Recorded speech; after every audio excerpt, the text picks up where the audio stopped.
Hey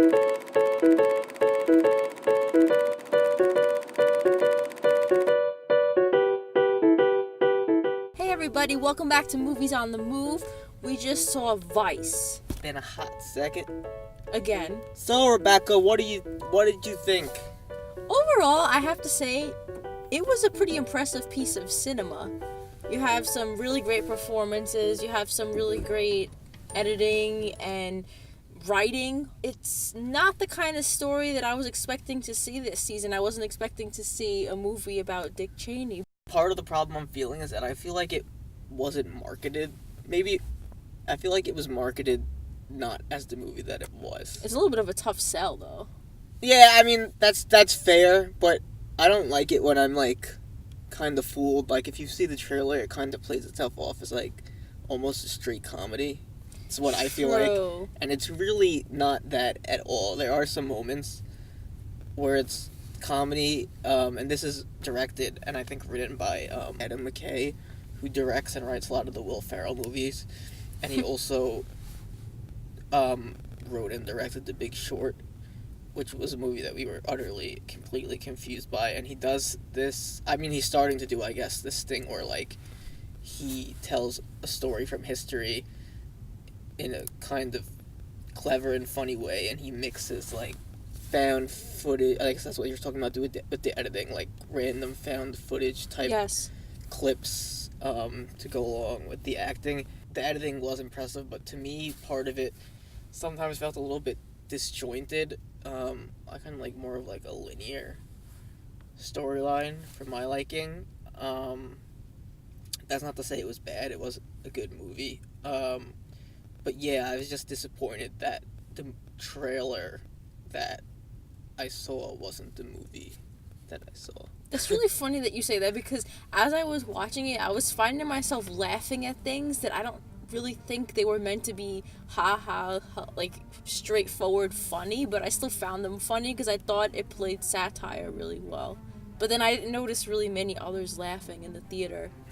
It was kind of interesting. One of those movies where, like, parts of it are funny, but there are also very serious parts in history that at this point we've lived through, because I mean, it goes through his whole life, so parts of it we didn't live through, but the second half where he is vice president, we did live through, so it's kind of like an uncomfortable laughter, I guess, because we're laughing at stuff that's mixed in with some of the more serious stuff, which is a difficult thing to sell. And I think it did an okay job at it. Maybe not as well as I think Rebecca did. Some of the material is really, really horrific, so you can't really find humor in everything. I think a big takeaway that I got from it is really just how it showed what a giant, terrible political machine exists in our government. And I'm sure, even to this day. To be fair to the material, it's obviously a very liberal movie. I mean, no one's going to pretend that it isn't. They even made fun of that after the end credits. To be fair, it did show at one point a soft side to Cheney, which I thought was a nice setback from what you would expect, where you just expected to see, like, pure evil. You did see some other sides of him, which was nice. That they didn't just go full on out there. And we won't tell you how we thought his character panned out. You know, did we like him? Did we not like him? That's not for us to say. That's for you to say after you watch the movie. What I will say is, I'm not the biggest Christian Bale fan, but I do think that despite what I said about the movies and its direction and editing and non-linear aspects of it, like, I forgot that was Christian Bale playing Dick Cheney for the majority of the movie. He just flat out turned into him.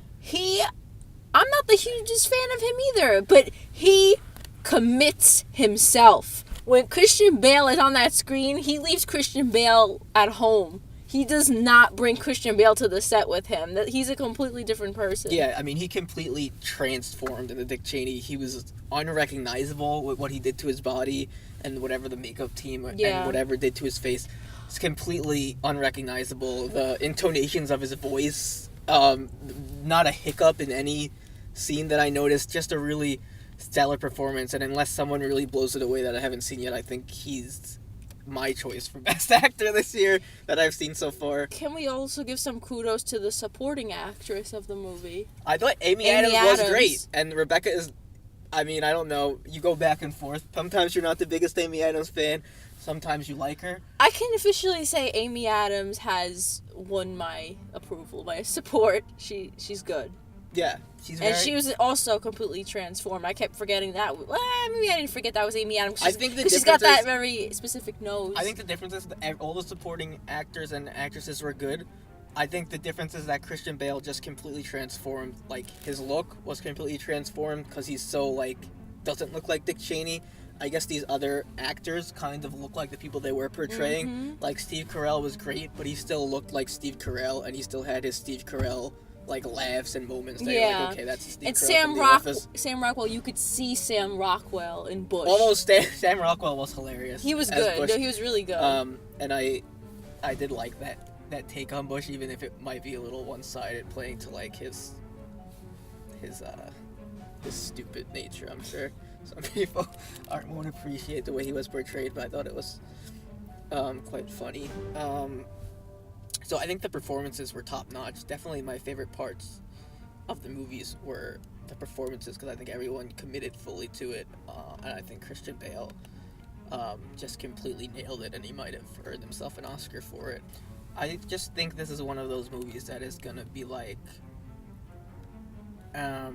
one of those take it or leave it movies, even if you are lean towards the Democratic side, because obviously I don't think conservatives are going to like the movie, because it just was a complete satire of Dick Cheney. So I think even if you do tend to lean liberal and you're going to see this movie as a satire for Dick Cheney, I just think it's a take it or leave it movie.